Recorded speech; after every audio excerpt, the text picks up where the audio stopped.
Hello, everyone. Welcome back to the Trading Room. I'm Shane Vernier. This is the week ahead. We've got a huge week on hand. It's good to be back in the saddle. Sort of got nursing a little short position here. I'm in the NASDAQ waiting for this thing to break to the downside. I think that there's definitely a way that can happen. We've got NVIDIA earnings later this week. That's going to be the keynote event. If you're a Switch Markets client, you're going to get the newsletter beamed out to you before tomorrow's UK Open. But there's a lot going on. And we've got an absolutely huge week 47. I'm going to preview the biggest things that we need to look at least moving forward. There's politics. There's an incredible news schedule that we have coming out. An unprecedented week in a lot of ways. So I'm going to cover the big ones. We got to look at Bitcoin though. Right now, I'm watching Bitcoin absolutely freight train through the 62% retracement.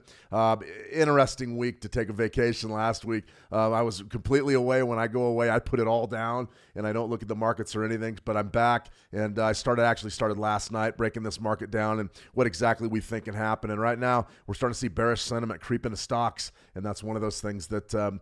Kind of expecting it. We're kind of expecting it, giving our news cycle. So good to see everybody back. Team Marina, good to see you. Welcome.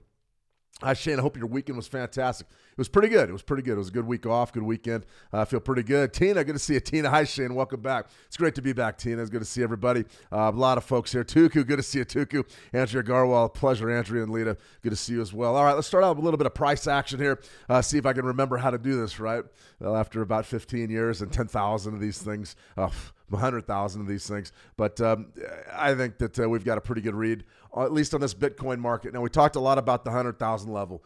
We talked a lot about what it was going to mean if that did give way, and we're seeing it. Right now, we are seeing it. We're seeing the bears pile into this market. There's a lot of rumors flying around. There's something about Bitcoin mining supposed to pick up around 60,000. I don't believe any of that. The miners are set. I mean, I don't even know if they mine Bitcoin to any profitable level anymore, just because it's so difficult to create a block in that blockchain. But what we're looking at right now is a major sell-off. It is compression. Absolutely. There's your run up. There's your sideways trade. Compression. And there's your break. We talked a lot about 106 being key. 106 treated us very, very well over and over again. But when those levels finally go, when a 38% level finally goes, then you get the big sell-off, 50% level. We don't play 50%. You could have got a couple scalps there right around 100,000, and then we broke deep, and now we're beneath that moving average. That is very, very important. We're going to talk a little bit about what's setting up in Bitcoin on the daily chart, and essentially it's a death cross formation on the 50, crossing under the 200. Probably going to cover that in the newsletter. But this right here, that's a big level for me. That 95 level was absolutely huge. I mean, I would rate that as really a heavy buy.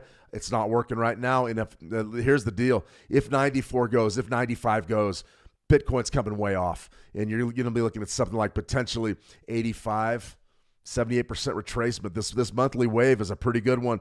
This area right here, compression break. You broke beneath 94. 95's gone. 78's right there at 85.2. You've also got that monthly Bollinger midpoint. But this is a major, major event. Now, we've got a couple weeks left in the month.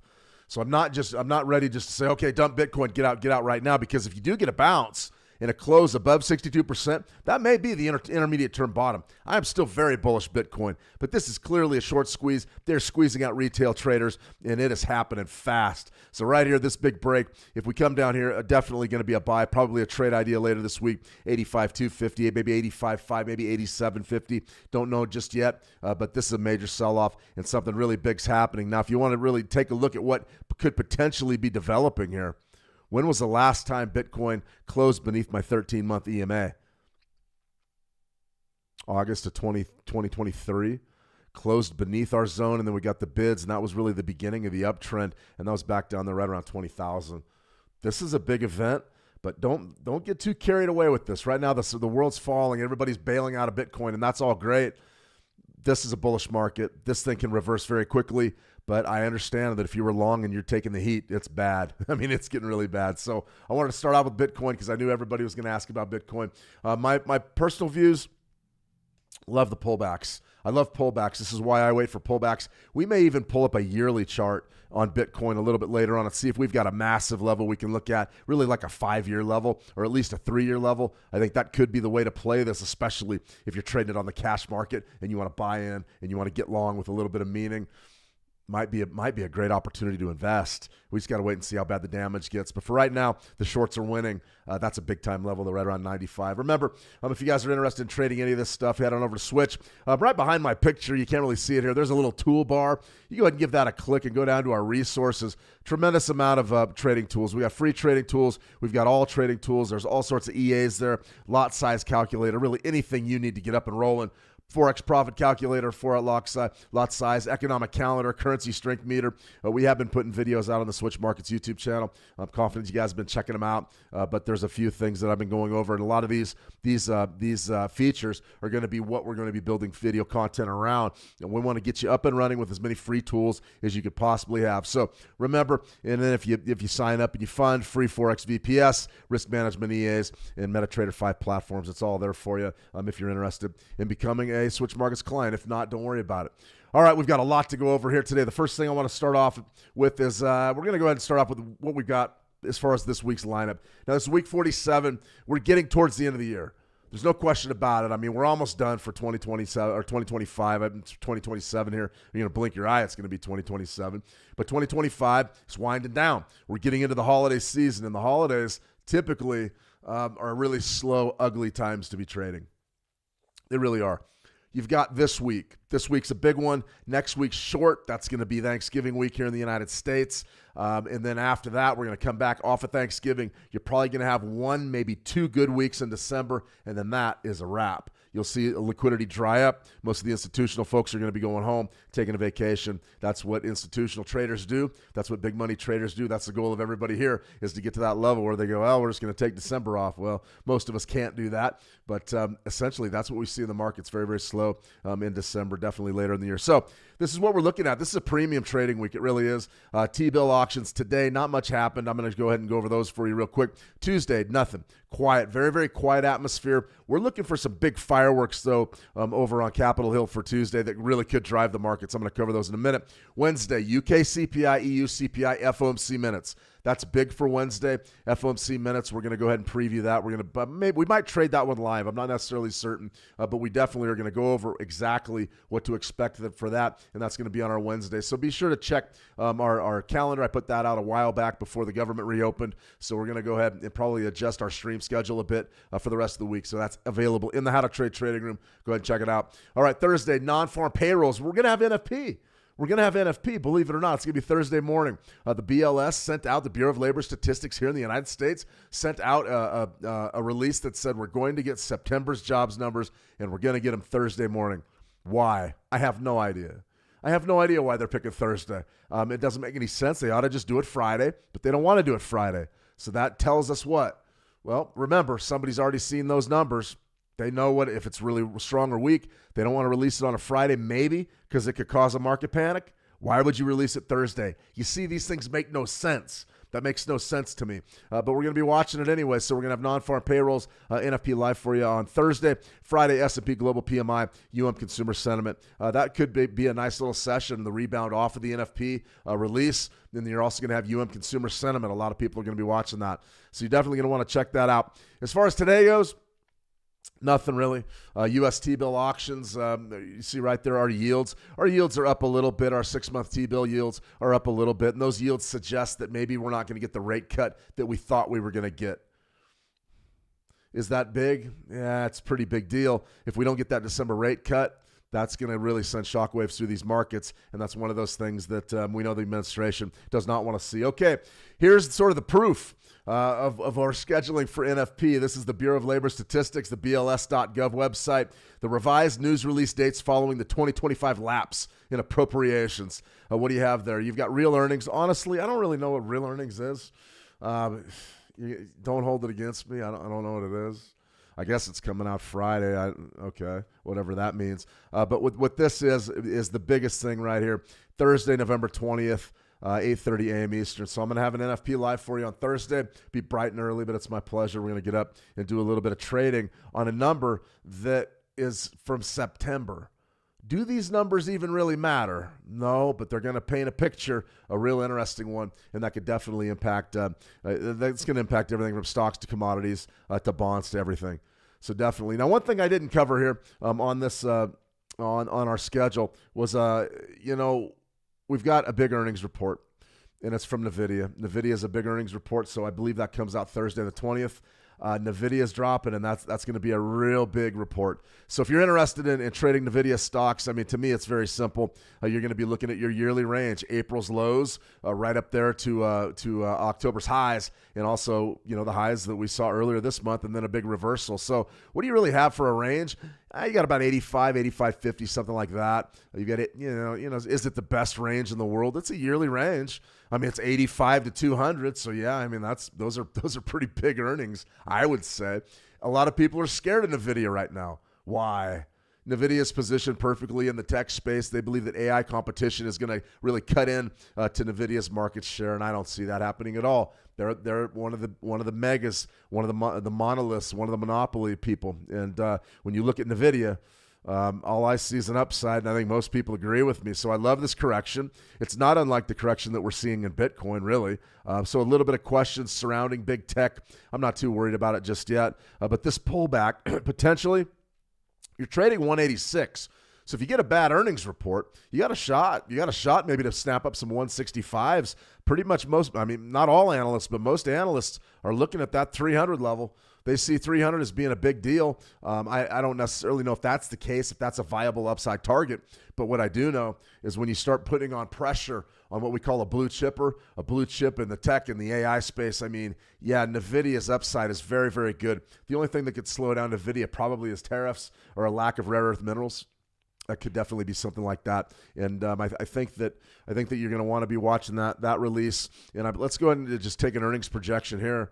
Okay, right there. So your earnings is going to be the 19th. So that's going to be Wednesday. So I was off a day. Don't worry about it. We'll get there. Earnings, we're looking for about $1.25 a share. And then your downside, your revenue estimates are going to be $54.85 billion. So, I mean, that's a tremendous number. I would be absolutely shocked if NVIDIA doesn't beat total revenue. I would expect them to beat the revenue estimates. It's all about earnings per share, though. And we know that as these things really take off and these stocks grow and grow and grow, and everybody loves NVIDIA and they're the darling of Wall Street, well, that's great. But what does that mean? It raises the bar. It's no different than if I'm a great football team and I'm scoring 50 points a game. The odds makers and the fans are going to expect me to score 50 points a game. If I'm a 300 baseball hitter and I hit 50 home runs, they're going to come to the field to expect to see me get hits and hit home runs. It's the same with NVIDIA. I mean, when these folks make these analysts and these projections, sure, there's some pencil work to it, and we're looking at all sorts of different metrics, and we're trying to build a narrative of what we think NVIDIA is going to do, and analysts do that so they can sound smart. That's what it's all about. But let's be honest, the expectations are high for NVIDIA, and every one of these companies gets to a point where all of a sudden you're not meeting expectations. Well, can you ever meet expectations? And the answer is no. Of course you can't. You can. You can sit down and expect to make 10 ticks today or 50 ticks today and make that in the market. That's meeting expectations. Can NVIDIA ever satisfy the appetite for NVIDIA? No, it can't. So at some point, we're going to see a miss, and the miss in the sky is going to be falling, and people are going to sell, and it won't mean a damn thing. Your trend is up. You're heading up. A key number here for me, I would love 175s probably, but there's a chance here that we get more damage than that on this earnings report. I think it could be a great opportunity to maybe slam some NVIDIA. I'm going to be watching that very closely. We're going to be talking about that on the weekly newsletter as well. Let's see. We have a few questions over here in the live chat. Tina, sorry, I got a little bit behind, guys. Let me see. Tina, when earnings come out, which a lot of companies on the US 500, NVIDIA is the big one this week. If you want to find out which earnings are out, just go ahead and head on over to ChatGPT or Google, type in big time earnings this week, and you'll get a full list. As far as projections go, I don't know if I'd listen much to those. Excuse me, still very dry. I'm getting cold here in the wintertime. It's tough to talk for an extended period at about 5,200 feet, over a mile above sea level, very dry. So to answer your question, Tina, I haven't looked at the full list. I know the big one this week's NVIDIA, though. That's for sure. Let me see, 512 Eli just made it to the office. That's all right, Eli. You can be a little bit late to the office. I can't be, but you can be. No worries. Let me see, NVIDIA earnings. Absolutely, Tina. NVIDIA is the biggie. Let me see, AI tech will drive GPUs through the roof also. I mean, absolutely. The question really is, is it existential? Is it a question for all times? Maybe not. How high does AI go? Or is AI in a bubble? Well, bubbles are only bubbles if they pop, right? We've been looking at a housing bubble in the United States for 5 years.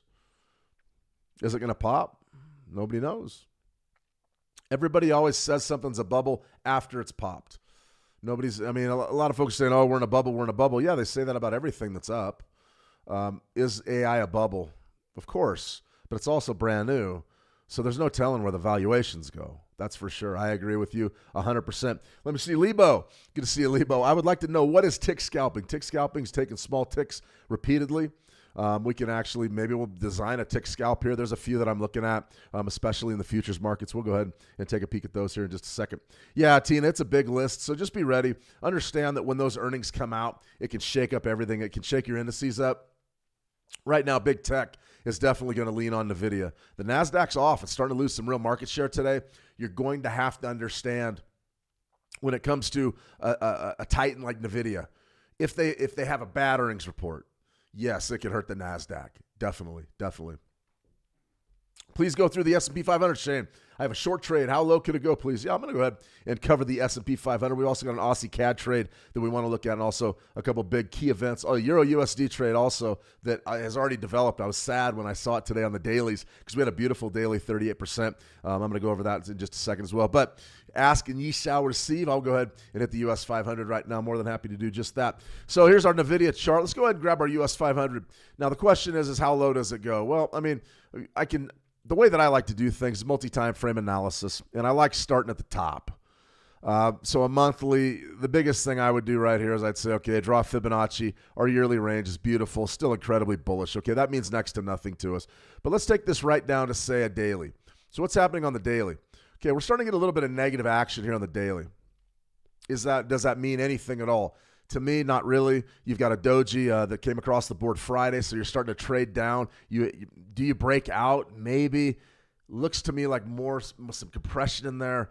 There's a couple market drivers that may really send the U.S. stocks down in a big, big way. But for me right now, I'm watching this, and okay, we're just sort of rotating. So if we go intraday, right, let's say, and just sort of to the tick scalping. So here would be your 30-minute chart.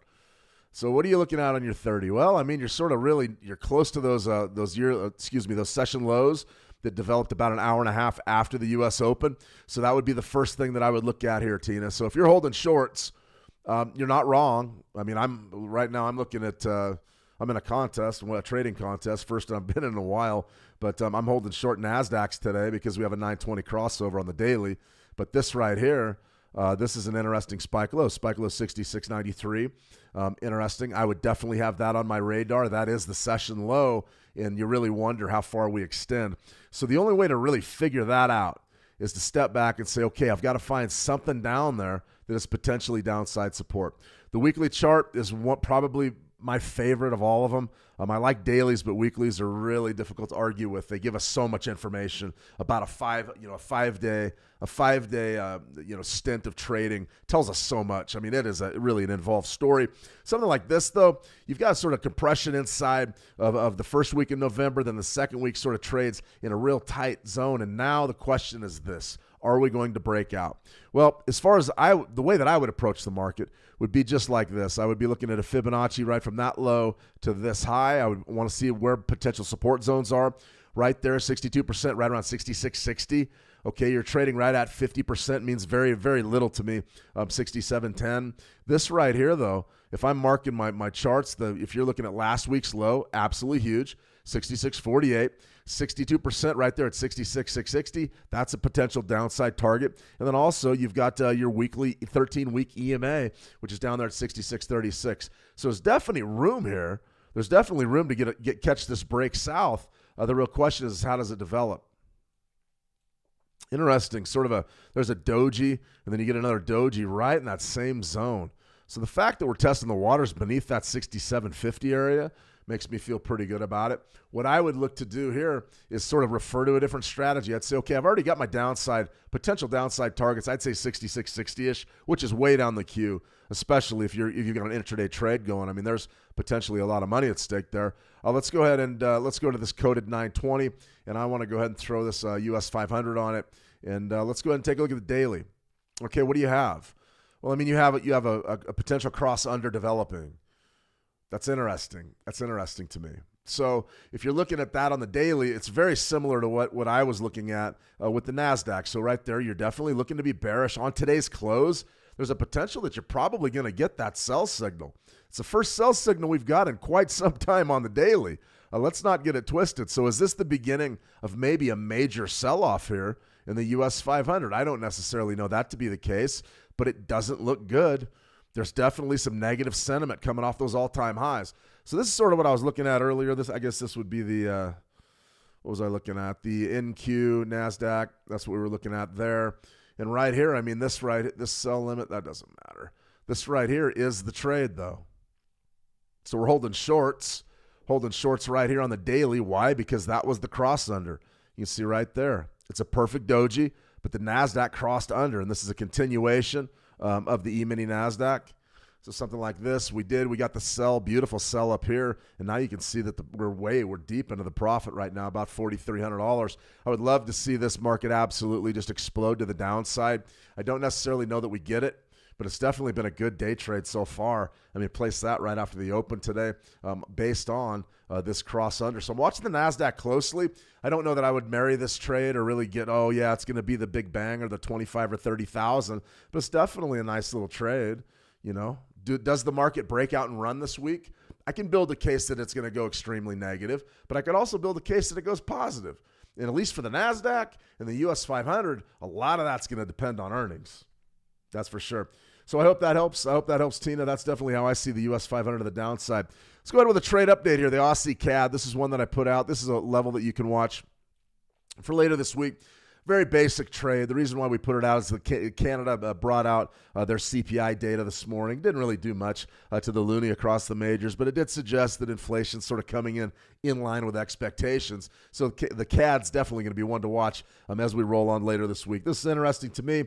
Pulled up a monthly chart. We've got some long-term technicals that are worth looking at. 13-month EMA is right down there at 90.27, and then we got a Bollinger midpoint is down there at 90.18. So right now we're trading about 91.28. 100 pips south of this, Aussie CAD. Watch, keep a close eye on the gold market. We're going to cover gold before we sign off here.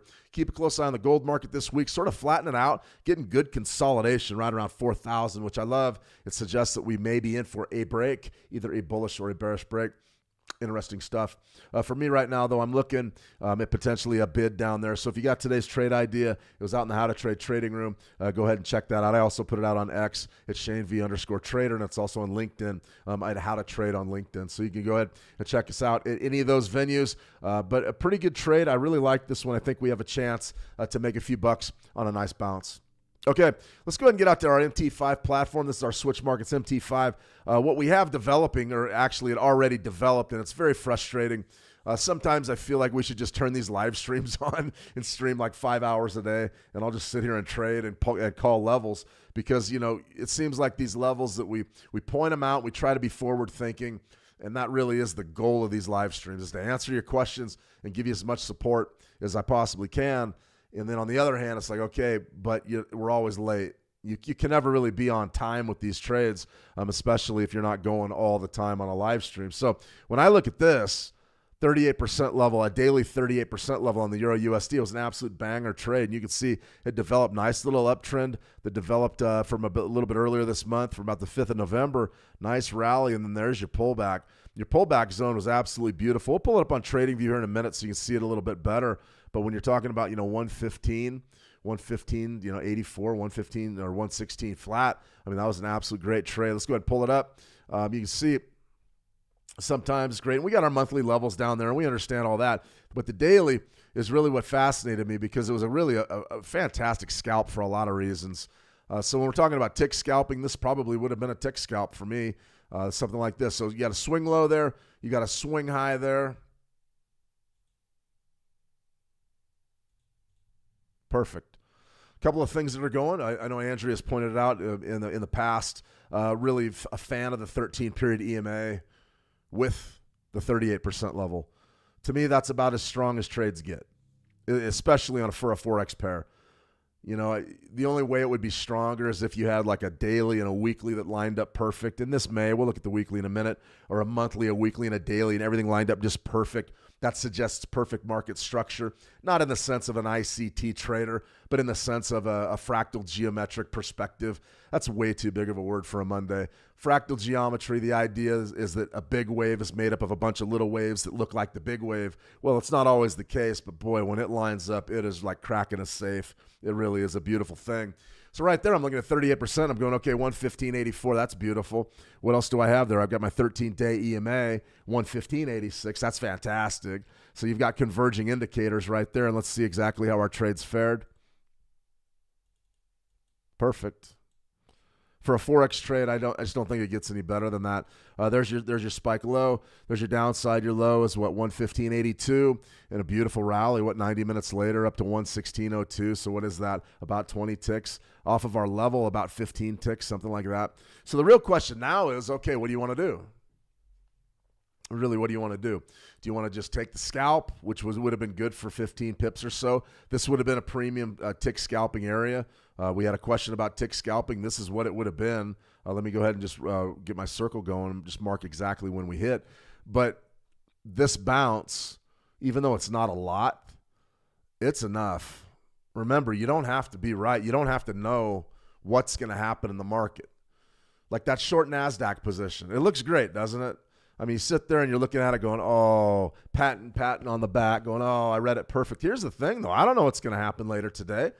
They might come out and say, okay, all tariffs are off. If they do that, the NASDAQ goes through the roof. So the question is there more money in being able to call a market on a swing trade, say, or tick scalping? And my answer to you is very simple. The swing trades are going to be huge winners. You're going to look at trades that are just going, wow, made a fortune on that trade. That's why a lot of people only focus on that, and that's great. But you can make a lot of money tick scalping as well. If you get in there just right and you're looking for 5 to 8 ticks, maybe even 3 to 5 ticks with heavy leverage, you can get in there and you can make a lot of money tick scalping because you have an opportunity to place a lot more trades. Swing trading takes time to develop. Tick trading is absolutely fantastic. In the futures market, that's what I do. I look to take small ticks repeatedly. It takes a lot of patience. You have to have the right technological infrastructure in front of you. But if you get into it just right, you can do very well just taking small points. So in this case, it's Euro USD, and we don't really know what's going to happen here with this. It may trade higher, it may trade lower. Doesn't matter. Let's go right down to a 1-minute chart and see exactly what happened when price hit our level. And this is why I'm just a true believer. These levels are very, very good. Now, is the Euro USD the best thing to be tick scalping? Probably not. A lot of times you have to deal with a spread. Like right now, that spread's about a tick and a half. That's no good. But there's your low and there's your bounce. What's your bounce? Right off of our level, 115.89. You're printing 115.84-ish. So if you got long, what'd you take? A pip draw, and then you're in it for about 10 minutes, which honestly is too fat or too slow for me. If I'm tick scalping, I want to be in and out. But if you're going to do that on a Forex pair, you have to be ready for that. Something like that, though, 5 ticks, 10 minutes, a little slow. I like futures because they're fast. But this right here, great trade. You didn't take a draw. You got the bounce. Your longer-term technicals came into play. This is sort of, I've done a lot of these streams, guys, and I don't know. I'm okay. I know how to call a market. I know how to trade. And it's one of the tenets of what I really have preached, and I'm pretty passionate about it. I sort of say, hey, listen, your long-term technicals are better than your intraday technicals. It's not close. It's not even a contest. And the biggest confusion that I've got from traders all around the world, professionals and novices alike, most pros yell at me. They say, you don't know what you're talking about. And I said, yeah, I do. The thing of it is when you have those long-term technicals, when they line up for you perfectly, the short time frames and the price behavior around these levels is uncanny. On intraday price action, it's uncanny. Why? Because the orders are either there or they're not. If the orders aren't there, you're going to lose. If the bidders aren't there, you're going to lose. If the sellers are there, you're going to lose. But if you're looking to buy that zone and grab a pop off of it, you're far better off looking at longer-term technicals. You just are. Now, it's a hard concept to get in there going, okay, I'm going to use a Fibonacci on a monthly, and you're telling me I'm going to trade that on like a 1-minute chart? Yes. That's exactly what I'm telling you, because it's either there or it isn't. It gives you the opportunity to keep your stop losses slow or really small and look to get that immediate bounce and take a few ticks and say, okay, then we step back and look at the level. Now we step back and say, okay, what's happening on this daily Euro USD? 4-hour chart. What's happening from our zone? As soon as I can line this up. Okay, bullish candle, 4-hour candle. Is it important though? Is it a doji? Is it anything? No, not really. It's not a hammer. I mean, I would call that a doji. We could very easily trade back down to that 115.84. We're only 6 pips off of it. Should we take that trade again? Maybe. Might not be a bad one. Okay, so on a 4-hour chart, let's say I want to take a position. I'm saying, okay, I've got a long-term support zone there. What can I do? Well, let's go back to our coded. Let's go coded Euro USD. Let's go 4-hour chart.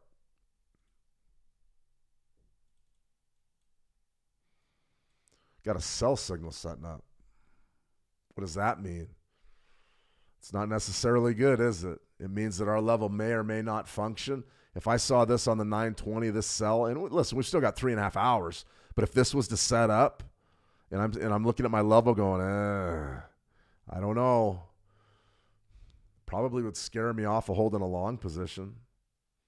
But if I'm a tick scalper, I'm already out with the money. Then the question becomes, do I just take another shot at 115.84? There's a lot going on there, guys. Preach. 512 Eli, preach.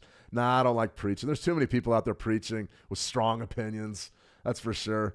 Let me see. Yeah, we'll definitely, we got to cover some fossil fuels here because our stories are huge. Our news cycle is going to be huge here in the next 48 hours. It really is. Let me see, Tina. Long pending order on oil, but not triggered at 60.42. I'm bearish crude oil, but it hasn't moved off of 60. I'm going to show you why here in a second. Let's see. Hello, Lulu. Hello, Lulu. How are you? I'm doing very well. Glad to be back. That's for sure. Let me see. Mike Rodriguez, new to your channel. I trade Forex, but I'm confused when you say ticks. What I mean by ticks is pips. So, Mike, when I'm talking ticks is typically what you say in the futures market. A couple of ticks here, a couple of ticks there. That's essentially what it is. Now, a pip is what we use in the Forex. So I apologize for the confusion, Mike, but ticks and pips, you could probably interchange them. People like to say pip in Forex because it means point in percentage, which essentially is a currency term. For me, I just go with ticks or points because I know that the smallest increment of movement typically is a tick, unless you want to talk about fractional pips in the Forex. If you want to do that, then you're right. I ignore fractionals because I don't play with that much leverage. I mean, it shouldn't hurt. So, yeah, they're pips. Absolutely. Great question, though, Mike. All questions are welcome. It doesn't matter what they are. It's important that I square things up and everybody's on the same page here. Does future have a different chart? Yeah, the futures are always going to have a different chart than your Forex pairs because they're futures contracts. So they're going to be priced a little bit different. A lot of times they're the inverse. That can be hard to read. That's why I don't talk a lot about, like your 6E contract, your Euro FX futures. I don't talk about that much. And the reason why is it's priced differently. It's just going to cause a lot of confusion. Like the micro Euro FX, that is priced like the Euro USD, pretty close. It gets really difficult. But so yeah, Tina, it does have a different chart. That's why we do some futures contracts that sort of track and give me a chance to really trade for you. But most of the time we just stick with the Forex charts because everybody's pretty privy to that. All right, let's see. What else do we need to do here? We need to talk energies. Tremendous story developing here. Happened over the weekend. Most things do. The USS Gerald Ford aircraft carriers in the Caribbean. Operation Southern Spear, that was announced by the U.S. Defense Department. Trump has come out and basically said that he's opening negotiations with Maduro of Venezuela. And what that all means is they're going to give Maduro a chance to step down before things get a little bit ugly. This is a major battle group that is now in the Caribbean. They're right off the coast of Venezuela, and most people believe that an attack there is imminent. So I've been saying that for 2 weeks. I sort of feel a little silly about bringing this back up now, but it is one of those things that we have to be aware of. The biggest impact that this will have, I don't know that it's going to shake up your financial markets a tremendous amount. I don't think it's going to do anything to the dollar. Stocks may react a little bit negatively, but the big thing you got to remember here is it's going to be all about energies. Venezuela is a major oil-producing region. The idea here will be, if it turns into a regime change type of a thing, will the next regime be friendly to the United States? Meaning, will they do business with energies on a large scale? Now, for years and years, that was the case. The Maduro administration, or whatever you want to call it, it's been a little bit different dynamic. So this is a biggie. This is a biggie for energies. Let's get right out to price action here. The natural gas trade that I outlined, we need to cover it just because it was a beautiful 920 crossover. And what was interesting was last week to me. You can see right there, this was great. We were shooting for June's high right up there around 4035. The fall seasonality typically means bullish natural gas. Completely bullish, and it really was. We broke probably late October. That's all winter seasonality. You saw that big run, but also the threat of a strike on any sort of energy producing nation, anything that will take supply off of the board or impact consumption potentially is going to send energies higher. Natural gas, you're already in fall seasonality, which means the bidders are interested just from a hedging perspective, a commercial hedging perspective. But past that, greater than that, the idea of a strike on Venezuela sent things through the roof. So when I look at this, I say, okay, great. We hit June's high. I thought that was a conservative profit target. That was a great trade. Probably nobody traded that, and that's fine. But it's a great illustration of how this 920 on the right time frame can work. Got a lot of comments over the weekend. I went through my YouTube comments. A lot of folks. There was one person in there that said the 920 is complete garbage, and I said, yeah, you don't know what you're talking about. It can be very good, but you have to use the right time frame. And undoubtedly what happened was that person took the 920 EMA, the 9 EMA crossing over the 20 or under the 20. They put it on a 1-minute chart, and they traded it during a flat period, and they lost. From a position trading standpoint, I'm not sure that there's much better than the 920. It can get you into a lot of really great trades. So what happened in natural gas? Well, we had fall seasonality. Then we had the threat of a potential war with Venezuela. You had a great big spike.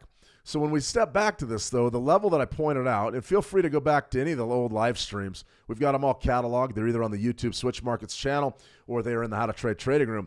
I really outlined that. Now, this right here, this is a macro wave. Now, this is the type of thing you should have been seeing on like CNBC, Bloomberg, Fox Business. All these guys, they should have known that natural gas was okay. This is the deal for gas. I didn't see it once. There's your highs. There's your Russia-Ukraine highs. Russia goes into the Ukraine. Natural gas spikes up to about 10. Then a bunch of moves were made. I could write a book on this, really, this period. Russia all of a sudden pegging natural gas to the ruble. You're going to buy gas from us. You're going to do it in the ruble. And then the currency war started and all these things. And, well, it all worked to really drag natural gas down. And nobody really had that. Nobody, it's going to be bullish because of war. Well, that didn't last. Big time sell-off here to these lows back in February of 2024. So what does that mean? It means you got a major wave. Huge event right here drove price to not all-time highs, but up around 10, which was crazy for natural gas. And then you came out of that winter seasonality in 2024, and the sellers were saying, okay, we're going to dump it, and now we're going to start looking to bid things back a little bit. Our previous high was right there at 38% of that wave, 473.8. And what did we do? We broke out on the news and fall seasonality, and we went right up there and hit that level again, 47.56, and then sold off from there. It was really a brilliant trade. That was a macro zone that I liked a lot. I liked that one a lot. So keep an eye on natural gas if you're trading it. It's always been a difficult market for me to trade. It's not the deepest thing in the world. Big sweeps, big moves are definitely present in that thing pretty much every day. So you got to be very, very careful with how you trade natural gas. But that game plan right there, that was enough. That was enough probably to make a lot of people's years. You got a great position. You caught that fall move just right, and then you came in with topside resistance and nailed that. That was pretty good stuff. All right, let's go ahead and dive into WTI crude oil here. My specialty, I'm an energy specialist. This is sort of, I don't know if you can say I made my bones, but I definitely came up on energy. And that was what I was taught first and foremost, was learn how to trade WTI crude oil futures and still do it. So that was good. That was back in 2011. So what do we have here? Well, my analysis has been very simple. I like yearly lows. I like new yearly lows. Well, we haven't got it. We haven't got that to develop here in November. What do you have? You have compression. We lost 2.5% there in October. November's been off about 1%, 1.36. It's nothing really. We're still looking at those yearly lows. I like the opportunity potentially to get the breakout runner, but I have to tell you, with an invasion or a ground war or any sort of conflict with Venezuela setting up, you're not going to get a big bearish break in crude oil. What will happen if the United States hits Venezuela with any sort of force, and if there's any uncertainty at all to that situation, you're going to see a bounce in WTI crude. In my opinion, $60 is sort of where the traders are we're going to take a wait and see from here. You know, if they hit it initially, that's going to give us probably a $3 or $4 pop to the top side, at least temporarily. If they don't hit it, that's going to be a bearish market driver. Nobody really knows what's going to happen. If I was betting, I would expect either a deal to be cut with Maduro for him to leave and war to be avoided, or they're going to hit him. And my guess is if the United States hits Venezuela, it's going to be airstrikes on specific locations. They already know it. It's going to look a lot like the bombing of the drug boats in the Caribbean. That's what it's going to look like. You're going to have a few targets on the ground that are going to get obliterated, and my guess is that'll be the end of it. If it turns into ground invasions, if it turns into something really messy, then crude oil goes up to $75 immediately. If it looks like it's going to be messy. So that fundamental, don't ignore that if you're trading crude oil. Don't ignore that. That's a big one. Now, as far as what we can do right now to trade it, beware, 60 clearly is going to be sort of our point of control. And what I mean is that's the area that's really been that's sort of the 10,000-pound elephant in the room has been 60. So when you look at 60 just as a key zone, there's no question about it. And this really is when the idea of the Venezuela, a strike on Venezuela did start catching air. This bullish breakout right here was like, okay, well, now they're talking about hitting Venezuela. Right here, we were in pretty good position down around 55, somewhere in that zone. Well, then we broke. Okay, we jammed high, and then we start chopping sideways, right? So now you're chopping sideways. What's the common denominator? The common denominator, as sure as I'm sitting there, it's $60. So if $60 is where the market seems to want to go, something's going to have to move it. And if, in fact, something's going to move it, what do you think that's going to be? Two things in my view. Well, three things. Two of them work together. Number one's winter seasonality. That's a bearish market driver. That should be sending us down to yearly lows, and it should have already happened. The reason why it hasn't is we've had rate cuts from the Fed, and we've also had this Venezuela stuff. Once that uncertainty is gone, let's say the Fed doesn't cut interest rates in December, and let's say you do hit Venezuela, what happens? Probably trade 60 more. What if you don't hit Venezuela? Price is going to start coming off. So 60, no question. This is the common denominator. Pretty good move last week. I wasn't watching it, but it looks to me like, you're making a run at those lows. It just didn't quite get there. Now the bounce is right back up to 60. So be aware of 60. As far as my dailies go, take a look at what U.S. oil is doing. Bollinger Bands are flat. They're parallel. That means it's a flat market. There's an old saying, at least, that's what I was taught. It's the alligator's mouth. I've drawn this a few times, been done lately. But, the alligator, when the mouth is closed, you don't trade. You trade when it's open. Well, what would make an open alligator mouth? It was if these Bollinger Bands decided to finally open up, something like that. So we're just not seeing it right now. What do I think is going to happen in crude oil? I'm still bearish. I'm sticking to my guns there, but it's not pretty. This has definitely been a challenging fall for crude oil shorts, no question. So if you're, let's see, the question was, you've got a bid. Let me see, Tina. Long pending order on oil, but not triggered at 60.42. Yeah, I don't hate it. I don't hate it. And the reason why I don't hate it is you're going to be looking to play a breakout above, last Friday's high. I don't really have a problem with it. Could you get some up topside extension? The idea behind that was, all of a sudden, if you're playing above, if you're taking the bid above last Friday's high, and then you hit Venezuela, you're in the position to make a lot of money. You're looking at, honestly, your topside target would be 62.50, 65, maybe somewhere in there. Do we get that? I don't think so, but it's possible. I'm willing to admit that it's possible. And if it's possible, is it probable? I don't know. It depends on the news, A wise man once said, I don't know. If I don't know, I'll tell you. This has been one of the more challenging falls that I can remember for WTI crude. Typically, it's very easy. You just get in there, you wait for a nice position, and then you take it to the short, and it's easy. This is not easy. This is a news cycle. This is news-dominated trading, no question about it. Intraday, if you wanted to look at intraday, what could we do intraday-wise? 30-minute chart, flat. Let's go ahead and knock out the U.S. session here, or block it out. Remember, U.S. session, my time is going to be in the Mountain Time Zone. Eastern time, you add 2 hours to this. Your beginning of the volume typically is right around 9 a.m. Eastern. That's a traditional NYMEX pit.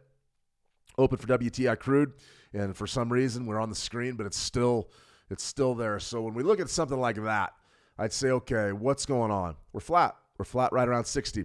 Do you expect a breakout? Not really, not today. I think we're waiting on the news, and I think that's the big takeaway from U.S. oil. But if you're looking to bid, 60.42 pending, it's not bad. You're playing a breakout above Friday's high, essentially. It's not a bad trade. All right, last one I'm going to look at here is going to be gold, unless there's anything else you guys want to look at. Let me see. You can't. Yeah, we have to trade futures, Tina. We can't trade CFDs here in the United States. The market, is still very similar, but futures they're exchange clear. That's a long conversation, but you have to trade like on gold and all these things. You have to trade futures contracts. Let me see. Tom, good to see you. Tom, what is an A book and a B book? Yeah, an A book and a B book is pretty simple. It's an OTC term, and essentially what an OTC market is, it's over the counter. That means that you're doing business directly with your broker. So your broker or your liquidity provider is going to do a couple of different things. Number one, they can A book you. Your A book means that they're going to send you potentially your orders are going to go through to the broader market. Now remember, the Forex, CFD markets, these are OTC markets. That means it's a bunch of liquidity providers that are going to take trades from traders like me and you. It's not just an exchange. An exchange in the futures, there's one place clearing all the trades. All right? The Forex is a decentralized exchange, digital exchange. So you have lots of liquidity providers and lots of brokers, and they're all sort of making deals. They're covering your trades, right? Well, if you get an A book, they're going to send you to the market. The market essentially is a group of liquidity providers that are going to fight over your order, and you're going to get filled. The matching software is going to fill you. You're going to be trading essentially on the open market. That's what that means. Now, one of the things about an OTC market is that a lot of folks don't like them for a lot of reasons. I see tremendous opportunities in them. You just got to make sure that you're trading with a broker, gives you good spreads, good liquidity, things like that. That's called an A book. The B book is when the broker essentially takes your action and serves as a liquidity provider. That's what it is. So if you're an A book, probably you're a bigger trader. You've got a little bit more money, and they're going to go ahead and lay your action off to the bigger liquidity providers at the entire market, from the aggregate market, right? You're that liquidity pool. If you're going through a B book, what a B book does, a B book broker says, okay, this trader specifically, I'm going to assume the other side of the trade. A lot of times those are smaller retail traders. A lot of times those are traders a lot of times the quotas at the market are full, meaning, okay, we're going to go ahead and B-book this. We're going to take these trades from these traders. We're going to serve as a liquidity provider. That's essentially what it means. B-booking gets a lot of stigma because your broker theoretically is supposed to pass you through to the market. I don't necessarily think the B-booking is that big of a deal. As long as you're getting tight spreads and liquidity, I really don't care who's got the other side of my trade. I'm just happy to see that somebody's got it. So that's essentially what a B-booking is.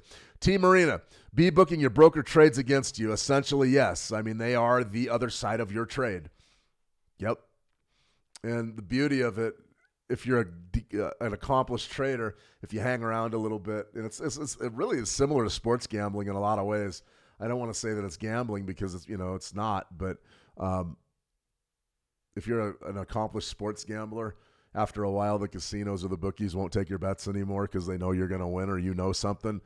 As a trader, the best, if you're not interested in somebody B-booking your trades, just win a bunch of trades. And then I promise they won't be lining up to take the other side of your trades. They're going to look for somebody else to take them. That's the way that I look at it. Let me see. Eli, Great Britain pound, Australian dollar. Okay, we'll go Great Britain pound, Aussie, and then we'll go gold, and then that'll be a wrap for today. Maybe we'll look at silver. I might save that for the newsletter. Let me see. Tina, are brokers liquidity providers? Who gives traders big leverage? Yeah, I mean, so the leverage is interesting. The leverage is going to be extended to you by your broker. You're going to put up what's called a margin, maintenance margin or initial margin. All right, that's going to be a good faith deposit that you're making with your broker. Your broker is going to facilitate you taking larger positions in the broader market. Essentially, that's who's giving you credit. You can think of the broker as the bank. They're not really the bank, but they do facilitate those positions. And the reason why is the size of these contracts and the size of these positions typically warrants some sort of leverage. So if I wanted to trade WTI crude, one contract of it, the notional value is a lot more than I can deposit and trade. It's, I don't know what the notional value is. What's 1,000 barrels at $60 a barrel? So 60 grand, something like that. The notional value of the contract would be 60 grand. Theoretically, I would have to pony up 60 grand like a share of stock, like buying a share of stock. The way that brokers do this, and they say, well, we would like to take business from folks that don't want to put 60 grand out for one contract, right? So the idea is very simple. They say, well, let's afford some loans, which essentially is what these are.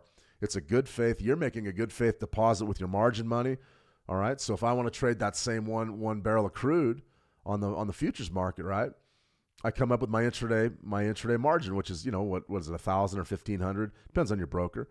So I put up $1,500 and I now control that contract in the market. That's big. What that does is that lets us take a little bit of money in and control something much larger. Now, the downside to it is you don't have staying power. You're not going to be able to sit in the market and hold that barrel of crude oil come hell or high water. You're going to have to bounce. If it goes way up against you or if it goes way down against you, you got to go.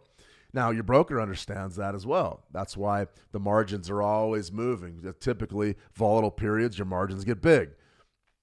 That's essentially what you're looking at there. So that's what it is. Let me see. Team Marina, that sounds shocking. Yeah, no, it's basically B-booking is your broker is assuming your action. They're taking the trade. Personally, I don't care who takes the trade. If they want to trade against me, let them. That won't last very long. I'm just kidding. I'm glad to be back. But glad to be back in front of the screen. Let me see. Magodi. I'm terrible with names. Sihile Magodi. Hi. How are you? I'm doing very well. All right, we got a couple markets to hit, and let's go ahead and call it a day. Let's go. Great Britain pound, Australian dollar. That's a good place to begin. Let's go ahead and start off with this one on the 920. Let's see what the 920 crossover has to say. Interesting. Okay, great. 4-hour chart. If you're going to trade the 920 EMA crossover strategy on Forex, 4-hour chart's a pretty darn good place to begin. So you got a 4-hour chart. You've got a daily chart. Those are pretty good places to begin. Now, there's potentially a bid signal that came across the board last Thursday-ish. Is that still in play? Yeah, it's doing pretty well, really. Not bad. This would have been a situation where if your stop loss was right here, and always remember, don't be a pork chop. You've got to pad your stop losses or that will happen. It's guaranteed. I see a lot of traders, Shane, my stop loss. I go, don't be a pork chop. Don't put your stop loss in an area where everybody can see you and that you're going to get hit and then the market's going to reverse. It makes me physically ill to see that. I don't like that. Sick. It makes me sick. I've had it happen to me. I don't let it happen anymore. So right here, boom, your stop loss is down here. Well, I can't risk that much. Then adjust your leverage. Let's see, your low of this swing low right here is 2.0070, right? 2.0056. That's nothing. You're right there. Give yourself a chance to win. All right. In any case, since then, it's been a rally, so you're kind of bullish right now. Let's go to a daily.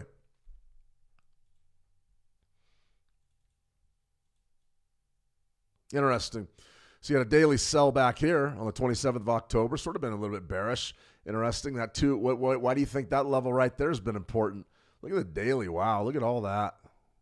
So we're getting ready maybe to put on a long side play. I would say from a swing trading perspective, yeah.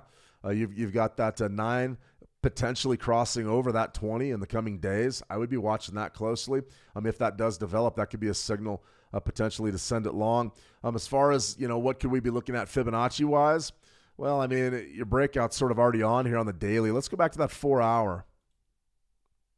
If you wanted maybe to scalp. Yeah, this is really tough. You're sort of choppy right here. You could try to catch the breakout, but I wouldn't really put much stock in that. Let's go ahead and pull up. Let's pull up the longer term stuff, or not the longer term stuff. Let's go ahead and go look at some Fibonacci's here. Okay, I mean right there you can see we've already had this one marked. There was your monthly. Your monthly was a big deal. Spike low right there, spike high. There's your compression. There's your pullback, right? So boom, right there, 62% is at 2008. And it looks like we were looking for a profit somewhere up in that zone. Let's go ahead. Let's go to the daily now. Be bullish here. Is it too late to buy it? Yeah, probably. This was the bid. I mean, let's just be honest. That was the bid down there, somewhere right around 20080. That was the bid. So now you're sort of seeing the breakout. I mean, you know, if you're already long, great. Top side target 20389, probably a pretty good area for it. This zone right here, though, this is probably the one I'd be watching. You probably wanted to already be long. If you're not already long, it's all right. Let's just wait. This is going to be a much more expensive trade, but if that daily crossover does develop, you'll have a chance potentially to get something done. So hope that helps with the Great Britain pound Australian dollar. Gold. Everybody loves gold, right? Interesting pattern here developing on the daily. This isn't the prettiest cup with handle, but it is a cup with handle.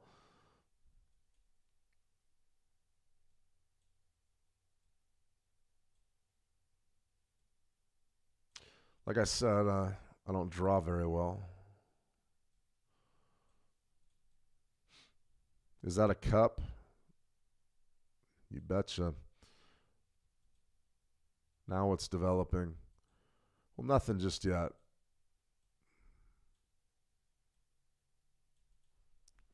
Potential. Definitely potential there, but a potential long setting up, of course. This is an interesting. We could draw a trend line here if you wanted to really draw the top of this thing. Something like this on the daily. So there's your all-time highs up there at about 4,300. Interesting. Keep an eye on that. That's swing high from last week, 42. Now, as far as the rest of this goes, you know, most of us in the, trading community really were bullish gold. Still am. I still am. We're starting to see the tides shift a little bit, and that has to do with our interest rate expectations. Ties back to those yields. We saw those yields go up a little bit earlier today. Let's go ahead and try something like this. Weekly chart. Okay, so what is it? It's an uptrend, clearly. Pullback, compression break. Now we're just mucking sideways. What's the key level here? 4,000. No question about it.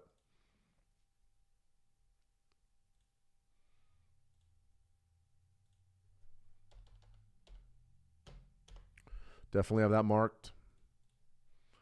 So do we want to bid 4,000 again? I mean, it's been pretty good. You can see that doji right there that developed 2 weeks ago. That was all about 4,000. Then you had sort of a break last week, run at the highs. Now we're coming back down. Let's run our Fibonacci's, see what they give us. Spike low there, up to that macro wave, those all-time highs. And what do you have? 39.75. That's interesting to me. So the area between 4,000 and 39.75 is probably going to be a pretty good one for a potential bid. So would I bid 4,000s aggressively?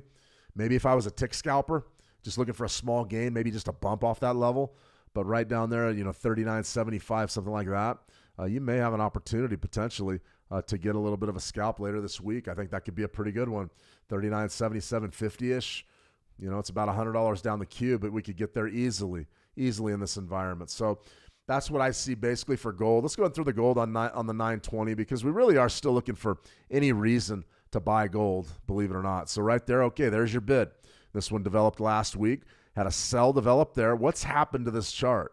It's flat. This is what we call a weave formation. When you're getting frequent crossovers, that's not good, especially if you're a crossover trader. So do you want to be holding longs or shorts? Well, we sort of really tried to shy everybody away from going short on gold, but that's okay. If you got short, you got out. You got stopped out here relatively quickly. Shouldn't have been much damage. This bid right here is interesting, a little bit trickier now. You had a nice rally. Now you came back for a few days. Is that out of the realm to bid right now? Probably bid right now. There's sort of your swing low. Go to that all-time high. There's your pullback. So now you're right at your moving averages. You're still working this buy if you bought it. Your stop loss probably is down here right around 39.26, somewhere in that zone. The real question is, can you risk that much? Probably not. Probably not. Is this a good long side entry? If you're still playing this move here, yeah, you probably could just hold your longs and see what happens. Definitely moved against you a little bit, no question. Was looking pretty good a few days ago. Now it's not looking very good at all. Are we bullish or bearish gold? Bullish. No question. Let's check one other thing. Could this market really sell off? Yeah, it could. We could get hit here. Why? Interest rate expectations. Remember, we got FOMC minutes on Wednesday. Right there, the next FOMC meeting is in about 23 days. We'll have FOMC live for you there. But take a look at what our expectations are. Target rate now stands at 375 to 4. It's a 50-50. It's 60-40 that they hold rates firm where they're at. That's why you've seen the weakness in gold. That also speaks to how much money is going into the crude oil market in anticipation of a Venezuela strike. This type of thing right here, we were basically told you're getting back-to-back rate cuts towards the end of the year. That's what we were told. Doesn't look like that's going to happen now, at least as of right now. That's fascinating to me. So that's one of the reasons why you're seeing the weakness in gold. Just stay tuned. If it looks like they're going to cut rates, gold will go back up. If not, we know 2026. We know what that's going to be. That's going to be the year of the rate cut. New FOMC members, a new FOMC head, and then you're also going to have an opportunity potentially to get in to a rate cut cycle that is fairly dramatic. Start thinking like 2.25% prime rate, 2.5% prime rate. That's big. Okay, guys, one last story that I have to cover. This isn't a political live stream, but be aware of this. Tomorrow, the U.S. House of Representatives is going to vote on releasing the Epstein file. Supposedly, there's a tremendous amount of information related to Epstein and his operations. If you don't know what Epstein is, I'm not going to explain it. But what I will say is supposedly there are some very, very powerful people on that list that are implicated in some bad, bad things. Everybody from hedge managers and big bankers to politicians. If they vote to release this thing and these files are released, expect turbulence in your financial markets.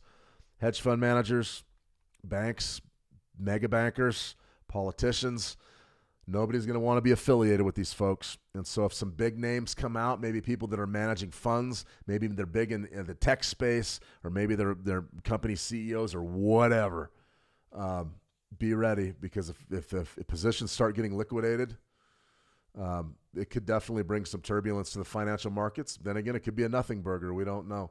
But I think that you're going to see a little bit of turbulence according to that. And be ready for it. When they're actually released, nobody knows. But there's going to be a vote on it tomorrow, and you're going to see it. As of right now, it looks like they're going to vote to release them. So in the last couple of hours, Trump's done a 180, and he says vote and release it all. I'm interested to see exactly how this happens. All right, guys, I'm going to go ahead and sign off. We covered a lot here today. A big week. Keep an eye on our stream schedule. We're going to have NFP live for you on Thursday morning, and then also the FOMC minutes on Wednesday. A big release. A lot of folks really like that one. So we're going to go ahead and do that. If there's any questions at all, be sure to reach out to me over at howtotrade.com.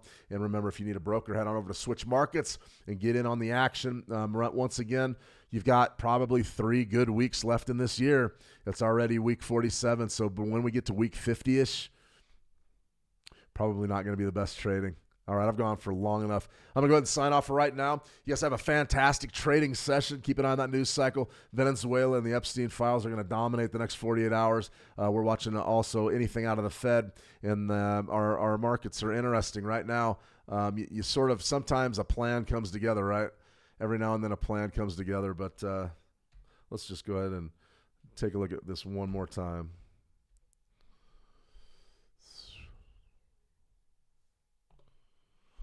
Intraday shorts are looking good. Intraday shorts are looking good, especially on this NASDAQ. Interesting stuff. Caught a pretty darn good move right here. Crossover set up. This definitely is pointing towards bearish action. I think your US 500 is probably in pretty good shape too to the short. All right, everybody, have a fantastic trading day. Trade the action well, and we'll talk soon. See ya.